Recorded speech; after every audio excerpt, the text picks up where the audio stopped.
नमस्कार, अपना एमपी देख रहे हैं आप और बुलेटिन की शुरुआत बड़ी खबर से। खबर हरदा से, जहां 2 लापता युवकों के शव बरामद हुए हैं। कल 4 युवकों की डूबने से मौत हो गई थी। 2 युवकों के शव कल बरामद कर लिए गए थे। गांव लछोरा की ये घटना है और बाकी के 2 युवकों के शव आज बरामद किए गए हैं। दरअसल 4 युवकों की डूबने से मौत हो गई थी। हरदा से ये बड़ी खबर है और 2 युवकों के जो शव हैं वो कल ही बरामद कर लिए गए थे। आज 2 और युवकों के शव बरामद हुए हैं। गांव लछोरा में ये घटना घटी थी। इसके बाद गोताखोरों ने लगातार तलाशी शुरू की और आखिरकार 2 और युवकों के शव आज तलाश लिए गए। हालांकि 2 जो शव थे वो कल ही बरामद कर लिए गए थे। हरदा में नदी में डूबने से 4 युवकों की मौत हो गई।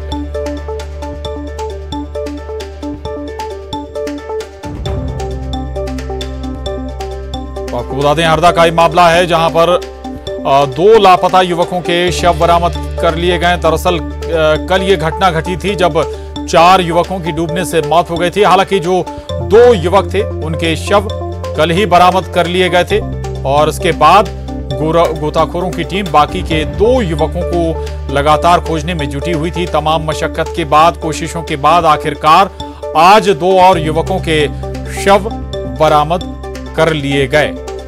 तो जो 4 युवकों की मौत हुई थी, 4 युवकों के शव बरामद हो गए हैं। हरदा के गांव लछोरा की यह घटना थी। नदी में डूबने से कल 4 युवकों की मौत हो गई थी। काफी मशक्कत के बाद आखिरकार 2 जो और लापता युवक थे उनके शव बरामद हुए हैं। गोताखोर लगातार शवों को तलाश रहे थे। माफ कीजिएगा, युवकों के बारे में जानकारी या जुटाई जा रही थी, उन्हें खोजा जा रहा था, लेकिन आज दोनों युवकों के शव बरामद हुए हैं। प्रवीण तंवर हमारे साथ जुड़ गए हैं और जानकारी के साथ। प्रवीण, आज 2 और युवकों के शव बरामद हो गए हैं, यानी कि 4 युवक जो हादसे का शिकार हुए थे, डूबने से मौत हो गई थी, 4 युवकों के शव बरामद कर लिए गए। जी प्रशांत, ये जो घटना कल की है, यहाँ पर 4 युवक जो बावड़िया गांव के रहने वाले थे, ये वहाँ पर अमावस्या का स्नान करने गए थे और वहाँ पर प्रतिबंध के बावजूद ये लोग स्नान कर रहे थे और उस दरमियान गहरे पानी में जाने से इन 4 लोगों की डूबने से मौत हो गई थी। कल जो गोताखोरों की टीम थी उन्होंने जो है कल 2 शव बरामद कर लिए थे जी, लेकिन आज 2 प्रवीण, बेहद दर्दनाक ये मामला है। गाँव में भी मातम होगा और परिवार का भी स्वाभाविक है। जिन परिवारों से ये 4 युवक जुड़े होंगे, बेहद गंभीर स्थिति होगी इस वक्त। प्रवीण जी प्रशांत, चूंकि ये जो 4 युवक थे, जो मृतक युवक थे, ये एक ही गांव के थे और 2 परिवारों के ये बालक थे और ये सभी युवा थे और जिसमें 2 लोग जो है शादीशुदा थे, जिसमें एक युवक जो था जिसकी 8 माह पहले शादी हुई थी। और जब ये 4 युवकों की मौत का समाचार जब गाँव पहुंचा तो गाँव में सन्नाटा पसर गया। हर आदमी स्तब्ध था क्योंकि ये युवा थे और इनकी मौत से जो गाँव में काफी गमगीन माहौल था। और परिवार वाले जो, चूंकि ये युवक जो बाइक से गए थे, उन जो बाइक नर्मदा किनारे खड़ी हुई थी उसे देख देख कर बिलख रहे थे। और अभी फिलहाल जो यहाँ पर गांव में काफी बेहद गमगीन मामला है, गमगीन माहौल है, क्योंकि इन युवकों के जो परिवार हैं आज इनका दाह संस्कार करेंगे। जी प्रशांत। शुक्रिया प्रवीण आपका इस जानकारी के लिए। आगे बढ़ते हैं और अब खबर सिवनी से, जहां सिवनी के छपारा थाना के वैनगंगा नदी पर बने पुराने पुल से 2 युवकों ने सुबह सुबह छलांग लगा दी। युवकों के नदी में छलांग लगाने का कारण हालांकि अभी तक पता नहीं चल पाया है। पानी में डूबते युवक का दिल दहला देने वाला मौत का लाइव वीडियो भी सामने आया। वीडियो में 2 में से एक युवक पानी में डूबता दिखाई दे रहा है और फिर कुछ देर में वो डूब जाता है और पुल के ऊपर खड़े लोग युवक को बचाने के लिए आवाज लगाते भी सुनाई दे रहे हैं। बताया जा रहा है कि दद्दू विश्वकर्मा और गणेश श्रीवास्तव दोनों युवक छपारा के ही रहने वाले हैं।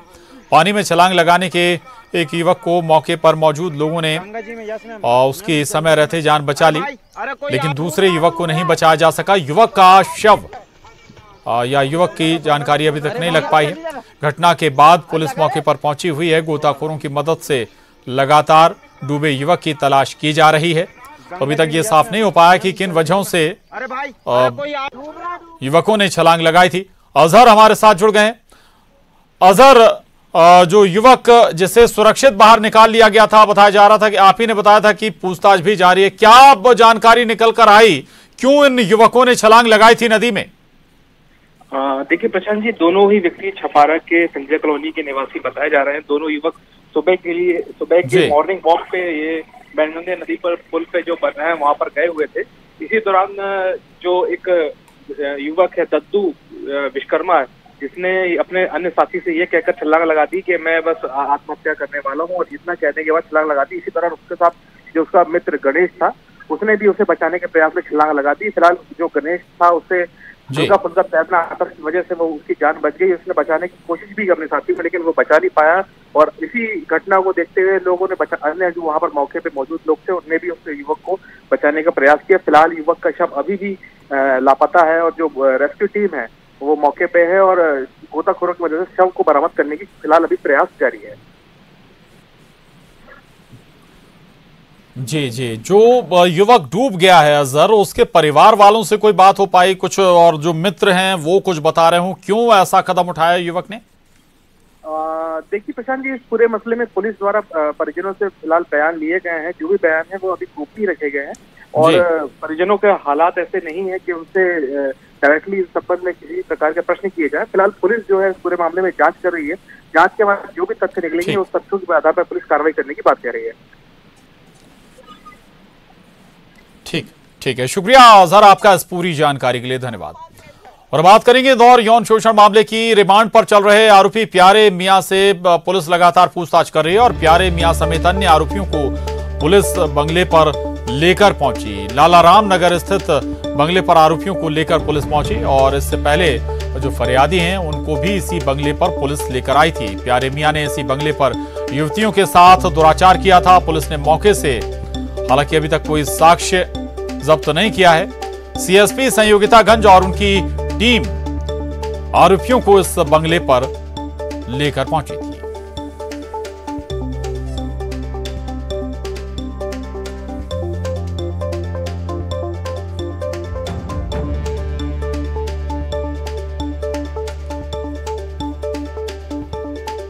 तो आपको एक बार फिर बता दें, प्यारे मियां और उसके साथ दूसरे आरोपियों को लेकर इंदौर में उस बंगले पर पुलिस पहुंची जहां इन सभी आरोपियों ने वारदात को अंजाम दिया था। इससे पहले जो फरियादी थे उन्हें भी इसी बंगले पर लेकर पुलिस पहुंची थी। स्वाभाविक है कि तमाम तरह के सवाल जरूर इन आरोपियों से किए गए होंगे, जानकारी जुटाई गई होगी, लेकिन यह जरूर सामने आ रहा है कि अभी तक कोई साक्ष्य इस बंगले से जब्त नहीं किया है पुलिस ने। जो टीम थी पुलिस की वो इन आरोपियों को लेकर पहुंची थी। सीएसपी संयुक्तागंज और उनकी टीम इन सभी आरोपियों को यहां पर लेकर पहुंची थी। इसी बंगले पर बताया जाता कि कई वारदातों, दुष्कर्म जैसी जघन्य वारदातों को इन लोगों के जरिए अंजाम दिया गया। आगे बढ़ते हैं, खबर जबलपुर से। जबलपुर में अपराधियों के हौसले बुलंद हैं, पूरी तरह से बेखौफ हो गए अपराधी। गाढ़ा थाना के पचमठा मंदिर के पास एक युवक को बदमाशों ने चाकू मारकर हमला कर दिया और फरार हो गए। परिजनों के मुताबिक पीड़ित ने इन बदमाशों को गाली गलौज करने से मना किया था। ये बात उनको अच्छी नहीं लगी और चाकू से हमला कर दिया गया। घटना के बाद परिजनों ने पीड़ित सोनू को मेडिकल अस्पताल में भर्ती कराया। वहीं जब पीड़ित थाने पहुंचा तो पुलिस ने उसे अस्पताल ले जाने की बजाय थाने में पूछताछ शुरू कर दी। इस दौरान उसके शरीर से खून बहता रहा। फिलहाल पुलिस ने मामला दर्ज कर लिया है और जांच शुरू कर दी गई है। तो मामला ये जबलपुर का है, जहां पर गाली गलौज करना एक युवक को इतना महंगा पड़ गया कि दूसरे युवकों ने उस पर चाकू से हमला कर दिया। पीठ में चाकू लगे होने के बावजूद ऐसी ही हालत में पुलिस थाने पहुंचा युवक, लेकिन पुलिस की यहां पर अमानवीयता भी आप देख सकते हैं कि पीठ में चाकू लगा हुआ था, चाकू घुपा हुआ था। इसके बावजूद पुलिस पूछताछ कर रही थी, बजाय ये कि जल्द से जल्द युवक को उपचार दिलाया जाए। गोलू समुद्री था और एक लड़का और था, लेकिन उसका नाम नहीं पता है। वो हमारे घर के पास में आके दोनों भाई हमारे बात कर रहे थे और गाली आके बकने लगा अपने आप, और इसी बात में किनारे में आके उसने चाकू मार दी। कौन है जो आपके साथ? हमारे भैया खुद। क्या नाम है? सोनू सिंगराहा। कहाँ की घटना है? पचमठा मंदिर के पास में। सोनू और गणेश सिंगराहा को चाकू मारी पीठ में। तो अभी घायल जो है मेडिकल कॉलेज गया हुआ है, अभी उसका मुआयना हो रहा है और अधिकारी गए हैं। शीघ्र ही मतलब उस पर कार्रवाई की जा रही है और आरोपी की तलाश के लिए स्टाफ और अधिकारी निकल चुके हैं। उधर टीकमगढ़ के खरगापुर में पुरानी रंजिश को लेकर दो पक्षों में जमकर लाठी डंडे चले, जिसमें 3 लोग घायल हो गए, जिनको इलाज के लिए जिला अस्पताल में भर्ती कराया गया, जहां से उन्हें झांसी रेफर कर दिया गया है। वहीं पुलिस मामला दर्ज कर अब पूरे मामले की जांच में जुट गई है। तो ये पूरा जो घटनाक्रम है टीकमगढ़ के खरगापुर का है। पुरानी रंजिश इसके पीछे वजह बताई जा रही है। दो पक्षों में जमकर लाठी डंडे चले और हालांकि पुलिस भी वहां पर पहुंच गई, लेकिन इस पूरे विवाद में बताया जा रहा है कि 3 लोग जख्मी हो गए हैं, घायल हो गए हैं और इनको इलाज के लिए अब जिला अस्पताल में भर्ती करा दिया गया है।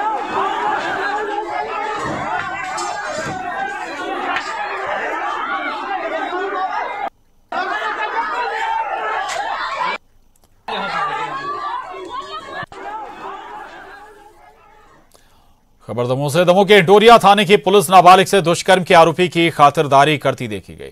आरोपी की गिरफ्तारी के बाद उसके मेडिकल परीक्षण के लिए हिंडोरिया अस्पताल लाया गया था, जहां अस्पताल परिसर के अंदर ही आरोपी को पुलिस कर्मचारी द्वारा सिगरेट जला कर दी गई। इतना ही नहीं, पुलिस द्वारा उसे हथकड़ियां भी नहीं पहनाई गई थी।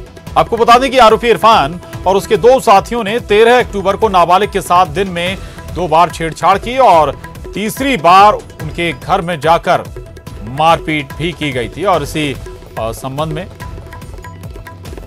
इन आरोपियों को गिरफ्तार किया गया था, लेकिन पुलिस इनकी कैसे खातिरदारी कर रही है, ये तस्वीरें भी सामने आई हैं। दमोह के हिंडोरिया थाना का मामला है। पुलिस आरोपियों को सिगरेट जलाकर दे रही है। इससे अंदाजा लगाया जा सकता है कि आखिर कई बार जो रसूखदार आरोपी होते हैं, वारदातों में लिप्त होते हैं, उनके साथ पुलिस का रवैया बेहद अलग होता है।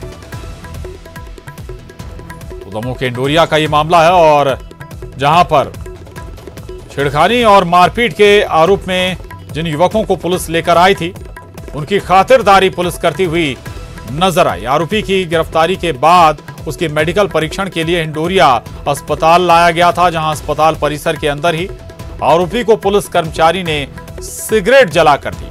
इतना ही नहीं, पुलिस ने उसे हथकड़ियां भी नहीं पहनाई। आपको बता दें कि आरोपी इरफान और उसके 2 साथियों ने 13 अक्टूबर को नाबालिग के साथ दिन दहाड़े 2 बार छेड़खानी की और तीसरी बार उनके घर में जाकर मारपीट भी की थी।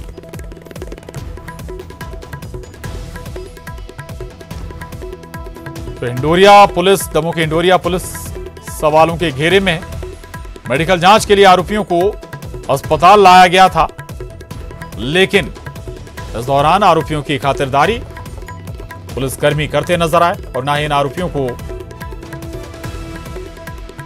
हथकड़ियां पहनाई गई थी। ये भी एक जो महत्वपूर्ण बात वो ये कि सिगरेट, एक पुलिसकर्मी सिगरेट जलाकर इन आरोपियों को देता हुआ नजर आया, जबकि इन आरोपियों के खिलाफ छेड़खानी और मारपीट का आरोप है।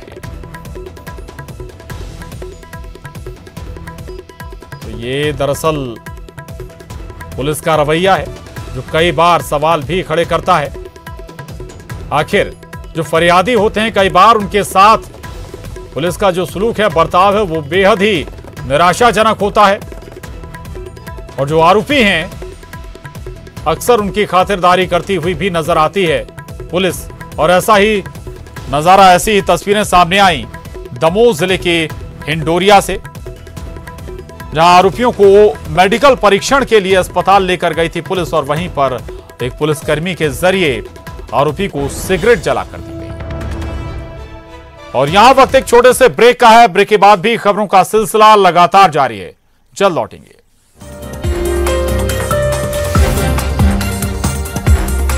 प्रदेश में 28 विधानसभा सीटों पर होने वाले उपचुनाव के लिए कांग्रेस ने वचन पत्र जारी कर दिया है। प्रदेश में कांग्रेस की सरकार आने पर कर्ज माफी योजना को फिर से शुरू किया जाएगा। कोरोना काल में व्यक्ति की मौत होने पर परिवार के एक व्यक्ति को सरकारी नौकरी भी दी जाएगी। वहीं कई अन्य वचन हैं जिसे कांग्रेस ने इस वचन पत्र में शामिल किया है। तो 28 सीटों पर बाई इलेक्शन होने वाला और उसके मद्देनजर कांग्रेस ने अपना वचन पत्र जारी कर दिया। इस वचन पत्र में कई और बिंदु जोड़े गए हैं, कई और वादे किए गए हैं उपचुनाव के मद्देनजर। कोरोना के मद्देनजर भी कुछ वादे हैं इस वचन पत्र में, और एक जो खास बात कि इस बार वचन पत्र में राहुल गांधी भी नजर आ रहे हैं। किसान बिल लागू नहीं करने का वचन, बड़ा वचन कांग्रेस ने दिया है मध्य प्रदेश में, और बिजली बिल हाफ, हालांकि ये 2018 में भी ये वादा कांग्रेस का था, और एक बार फिर इस वचन पत्र में 28 सीटों पर होने वाले उपचुनाव में इसके मद्देनजर ये वचन पत्र कांग्रेस ने जारी किया है। कई नए बिंदु इसमें जुड़ गए हैं, कई नए वादे इसमें जुड़ गए हैं, और खासतौर से कोरोना के मद्देनजर 3 नए वादे कांग्रेस ने अपने वचन पत्र में किए हैं। कृषि बिल मध्य प्रदेश में लागू नहीं करने का वादा भी किया है।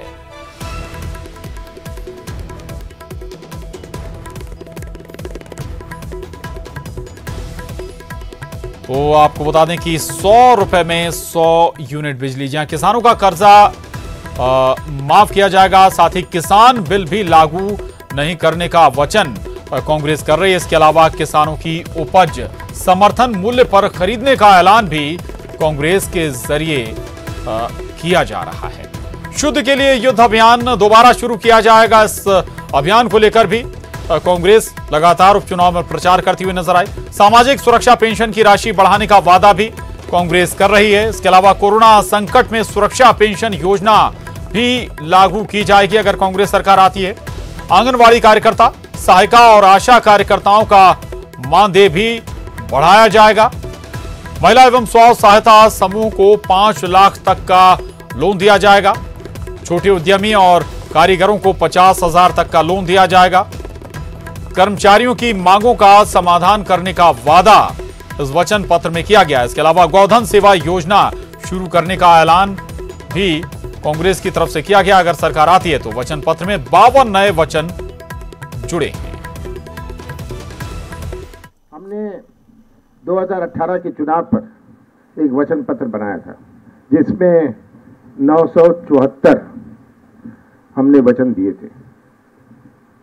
15 महीने कांग्रेस की सरकार रही, 2.5 महीने आचार संहिता, 1 महीने सौदेबाजी में गया। 11.5 महीने में हमने 574 वचन अपने पूरे करे। जितना भी झूठ बोल ले भारतीय जनता पार्टी, उनके नेता और शिवराज सिंह जी, जनता इसकी गवाह है। हमें सफाई नहीं देनी। आज जब हम जनता के बीच में इस उपचुनाव में जा रहे हैं, जो उपचुनाव नहीं है पर मध्य प्रदेश के भविष्य का चुनाव है, हमें कोई माफी नहीं मांगनी, हमने कोई सफाई नहीं देनी। हमारे सबसे बड़ा गवाह तो आम जनता है। जो हमने 100 रुपए में बिजली दी, किसान कर्जा माफ किया, बकते रहते थे शिवराज सिंह जी, कोई कर्जा माफ नहीं हुआ। अपने आप खुद उनकी गवर्नमेंट ने विधानसभा के पटल पर आंकड़े दिए।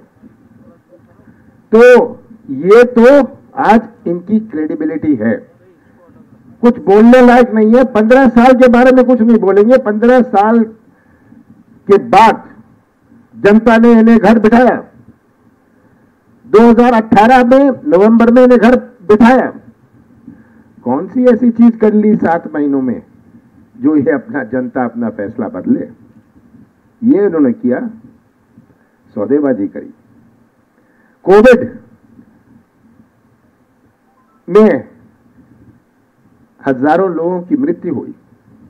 कोविड की टेस्ट की कोई प्रबंध नहीं, और कोविड में शुरू में तो शिवराज सिंह जी मजाक उड़ाते थे। तो 15 महीने में मैं तो पूछना चाहता हूं, जनता क्यों अपना फैसला बदलेगी?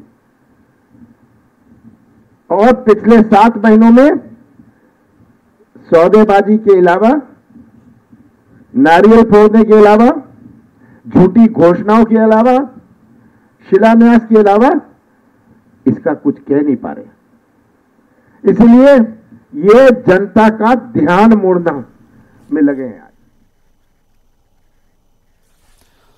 और इतना ही नहीं, इस पर जवाब भी आया बीजेपी की तरफ से, और सवाल भी उठाए गए कि पिछले वचन पत्र का आखिर हुआ क्या? यह भी कहा गया कि यह सप्लीमेंट्री वचन पत्र है, उन्होंने कोई घोषणा नहीं की है, उन्होंने सीएम को ज्यादा कोसा है। वचन पत्र में बाकी नेता गायब हैं और कांग्रेस की हालत उससे नजर आ रही है। यानी कि कांग्रेस के वचन पत्र पर बीजेपी लगातार हमलावर है और वीडी शर्मा ने कांग्रेस के वचन पत्र को सप्लीमेंट्री वचन पत्र करार दिया है और यह भी दावा किया वीडी शर्मा ने कि 15 महीने में कांग्रेस ने धोखा दिया है, जनता को सिर्फ धोखा दिया गया, संबल योजना बंद कर दी गई, गरीबों का हक छीन लिया गया, 15 महीने में एमपी को बर्बाद कर दिया।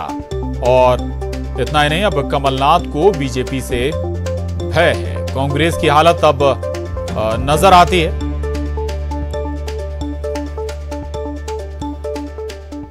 और वहीं कांग्रेस के वचन पत्र पर प्रदेश के गृह मंत्री नरोत्तम मिश्रा ने भी निशाना साधा। उन्होंने वचन पत्र को कांग्रेस का कपट पत्र करार दिया। कहा कमलनाथ का ये वचन पत्र फिल्म की तरह पार्ट 2 है और 15 महीने में जिस व्यक्ति ने अपनी पार्टी को चौपट कर दिया वो प्रदेश कैसे बनाएंगे। कांग्रेस का वचन पत्र कमलनाथ का कपट पत्र है। कमलनाथ जी ने इस कपट पत्र 2 में कहा है कि वो 3 साल में प्रदेश की तस्वीर बदलेंगे, खुशहाल करेंगे, विकास करेंगे। जिनने 15 महीने में कांग्रेस का भविष्य चौपट कर दिया कमलनाथ जी ने, वो प्रदेश का भविष्य क्या खुशहाल करेंगे। जनता कमलनाथ जी आपको अच्छी तरह समझ गई है, अब आपके छलावे में नहीं आने वाली। काठ की हाड़ी एक ही बार चढ़ती है, दोबारा नहीं चढ़ती।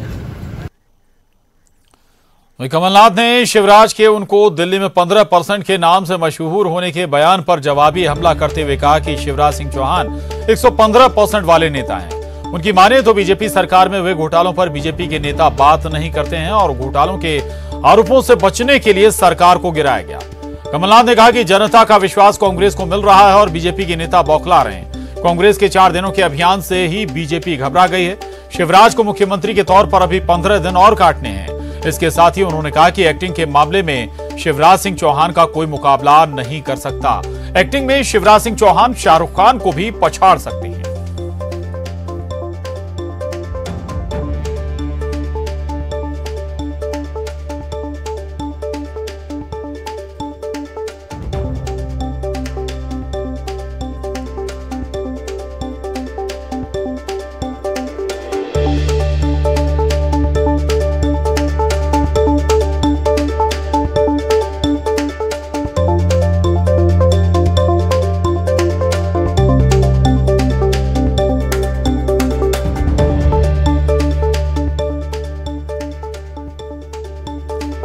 और अब बात उस शुभ घड़ी की जिसकी खरीदारी के लिए इंतजार रहता है और ये खुशखबरी लेकर आया है अमेज़न, वो भी त्योहारों के दौरान, क्योंकि त्योहारों में खरीदारी हमारी परंपरा है।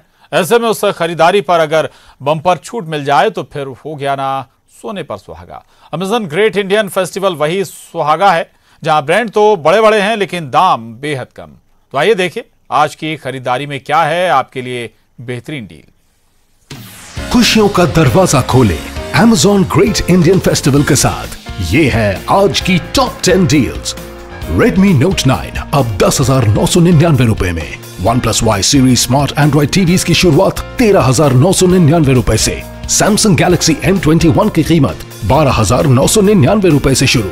Intel Core i3 10th Gen Windows laptops पाए 30,990 रुपए की शुरुआती कीमत पर। Frost free double door refrigerators 15,990 रुपए से शुरू। 12,499 रुपए में अब Aquaguard Marvel water purifiers. Amazon great Indian festival live now. और इसके साथ ही बुलेटिन में बस इतना ही। खबरों का सिलसिला जारी है।